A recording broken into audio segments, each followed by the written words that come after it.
മുഖ്യമന്ത്രിയുടെ മരുമകനും അതുപോലെ തന്നെ മന്ത്രിയും കൂടിയായിട്ടുള്ള മുഹമ്മദ് റിയാസും മുൻ മന്ത്രിയും മുതിർന്ന CPM നേതാവും കൂടിയായിട്ടുള്ള കടകംപള്ളി സുരേന്ദ്രനും തമ്മിലുള്ള അഭിപ്രായ ഭിന്നത, വാക്പോര്, അത് പാർട്ടിക്ക് തന്നെ വലിയ തലവേദന സൃഷ്ടിക്കുകയാണ്. എങ്ങനെ ഇതിൽ നിന്നും രക്ഷപ്പെടാനെന്നുള്ള ഒരു ചോദ്യം മാത്രം ഇനി അവശേഷിക്കുന്നു. ഭിന്നത രൂക്ഷമാകുന്നതനുസരിച്ച് പൊതുമരാമത്ത് മന്ത്രിയുടെ മന്ത്രി കസേരയ്ക്ക് പോലും അത് വലിയ വെല്ലുവിളിയായി തന്നെ മാറുന്നുണ്ട്.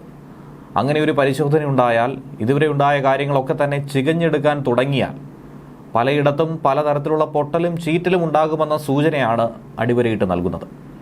ഒരു കാര്യം ഉറപ്പാണ്, മുഖ്യമന്ത്രിക്കെതിരെ കരുനീക്കം പാളയത്തിൽ തന്നെ ആരംഭിച്ചു കഴിഞ്ഞു.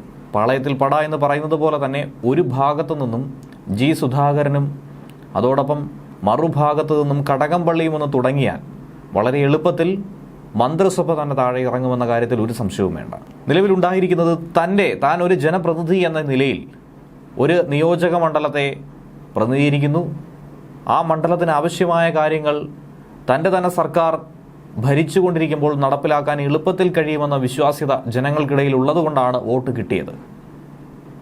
എന്നാൽ ആ വിശ്വാസ്യത പൂർണ്ണമായും നഷ്ടപ്പെടുത്തുന്ന രീതിയിൽ, തനിക്ക് ലഭ്യമാകേണ്ട വികസന പദ്ധതികൾ അവഗണിക്കുന്ന രീതിയിൽ, വികസന മുരടിപ്പ് ക്ഷണിച്ചു വരുത്തുന്ന തരത്തിൽ ചില വ്യക്തികൾ ഇടപെടൽ നടത്തുന്നുവെന്ന ആരോപണമാണ് കടകംപള്ളിയുടെ വാക്കുകളിൽ നിഴലിച്ച് കാണുന്നത്. കഴിഞ്ഞ ദിവസം നിയമസഭയിലും അക്കാര്യം തന്നെയാണ് കേട്ടത്. അതിൽ പ്രതിസ്ഥാനത്ത് നിൽക്കുന്നതാകട്ടെ മന്ത്രിയും മരുമകനുമായ മുഹമ്മദ് റിയാസും.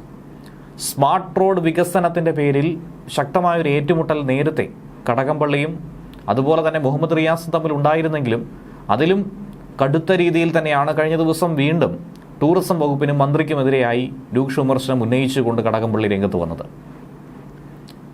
അക്ഷരാർത്ഥത്തിൽ സർക്കാരിനെ പോലും ഞെട്ടിച്ചൊരു സംഭവമായിരുന്നു. പ്രതിപക്ഷം സംസാരിക്കുന്ന ഭാഷയിലായിരുന്നു ഭരണപക്ഷത്തു നിന്നുള്ള MLA ഇങ്ങനെ സംസാരിച്ചത്. തിരഞ്ഞെടുപ്പ് പരാജയത്തിൻ്റെ കാര്യകാരണങ്ങളൊക്കെ ഓരോന്നായി എണ്ണിക്കൊണ്ടിരിക്കുന്നു. ഓരോ പാർട്ടി ജില്ലാ കമ്മിറ്റി യോഗങ്ങളിലും കുറ്റക്കാരനായി വരുന്നത് മുഖ്യമന്ത്രി പിണറായി വിജയൻ തന്നെയാണ്. ഏകദേശം 10-26 വർഷങ്ങൾക്ക് ശേഷമാണ്, ഇപ്പുറമാണ് മുഖ്യമന്ത്രിക്കെതിരെ ഇങ്ങനെ വിമർശനം ഉണ്ടാകുന്നത്. അതും ശ്രദ്ധേയമാകുന്നു. അപ്പോഴാണ് പല വകുപ്പ് മന്ത്രിമാർക്കെതിരെയും രൂക്ഷമായ വിമർശനം തങ്ങളുടെ പാർട്ടിയിൽ നിന്ന് തന്നെ, തങ്ങളുടെ MLA-മാർക്കിടയിൽ നിന്ന് തന്നെ ഉയർന്നു കേൾക്കുന്നത്. ടൂറിസം വകുപ്പിൻ്റെ കെടുകാര്യസ്ഥത അത് എത്രത്തോളം ഉച്ചസ്ഥായിലെത്തിയിരിക്കുന്നു എന്നുള്ളത് തുറന്നു പറയുകയാണ് ഭരണകക്ഷി MLA കൂടിയായിട്ടുള്ള കടകംപള്ളി.